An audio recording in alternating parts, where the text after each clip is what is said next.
Hello and welcome. Today, we're diving into the story of a fascinating district in Seoul that is completely reinventing itself. Seriously, it's gone from a place people once avoided to a hub of fashion, culture, and some really ambitious development. This is the story of Jungnang. So let's start with the name, Jungnang, because it has this beautifully poetic origin. It actually comes from the Jungnangcheon stream. See, way back when, there were these huge bamboo groves along the banks, and when they swayed in the wind, their reflections on the water looked like gentle bamboo waves, or Jungnang. Over time, that name just sort of smoothed out to Jungnang, which means middle wave. Okay, but here's the twist. Behind that beautiful name lies a much more complicated history. For decades, Jungnang carried this really heavy stigma, a reputation that the district has been working for years to overcome. A reputation that had nothing to do with flowing water and everything to do with tombs. To really understand Jungnang today, we have to start with the shadow of its past, because that history is the very foundation that its modern identity is built on. This timeline really lays out the whole journey. For ages, it was just a simple transport route. But then, during the Japanese colonial period, it entered what's known as the cemetery era, after a massive public cemetery was established there. It wasn't until 1988 that it even became its own independent district. And today, well, it's in the middle of a complete rebranding. And if you want to see the most powerful example of this transformation, this is it. The old Mongoose Cemetery, which was the source of that whole gloomy image, has been totally reimagined. Today, it's the Mungu History and Culture Park, a beautiful green space where people actually go hiking among the graves of celebrated Korean independence activists and cultural figures. It's a place of honor now, not gloom. What a change. All right, so let's jump to the present and see how that history shaped Jungnang's modern identity. Because beneath the surface of what looks like a residential district, there's this hard-working engine that helps power the entire city of Seoul. Now here's something you probably didn't know. Jungnang is kind of the unsung hero of Seoul's world-famous fashion scene. It's home to roughly 2,500 clothing manufacturers.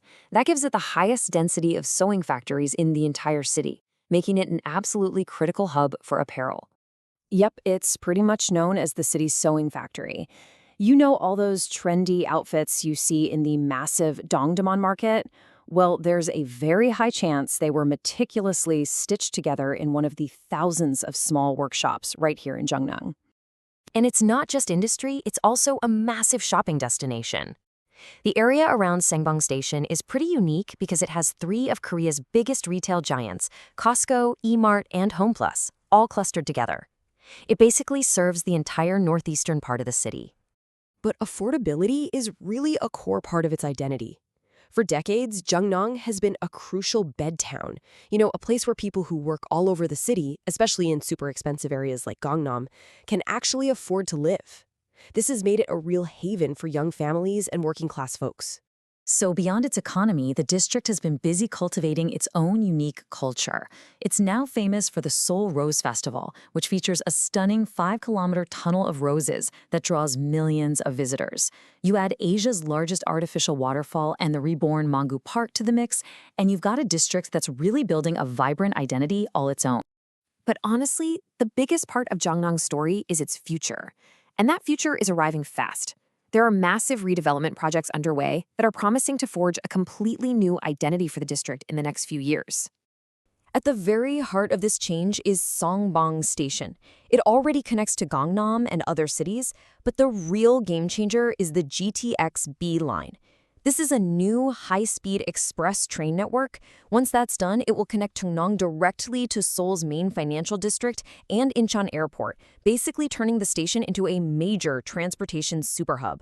And it's not just about transport. Check out these two huge projects that are set to reshape the district.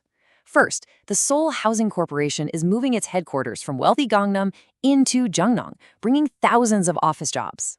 Second, the old, tired bus terminal is being redeveloped into a massive skyscraper complex. Together, these are going to completely transform Jungnang's economy and its skyline. So you can see where this is going, right? All this rapid development brings new changes, and not just to the buildings. It changes the people, and it changes the very political fabric of the district. A new future is being decided right now. Traditionally, Jungnang has been a liberal stronghold, home to working-class renters and small factory owners. But the new luxury condos popping up in these redeveloped areas, they're attracting a totally different demographic, higher income residents who tend to vote more conservatively. This is starting to balance the political scales in a district that was once solidly liberal. So, to sum it all up, Jungnang is a district that's defined by constant, dramatic transformation. We're talking about a place that's evolved from a cemetery town into a cultural park, from a quiet suburb into the city's fashion engine, and from an affordable bed town into what's looking like a future economic and transit powerhouse. And this leaves us with one final big question. As Jungnang develops, with all this new money and new residents pouring in, can it actually hold on to its unique, hardworking, down-to-earth character? Or is it just destined to become another polished, expensive face in the megacity of Seoul? The answer to that is being written as we speak.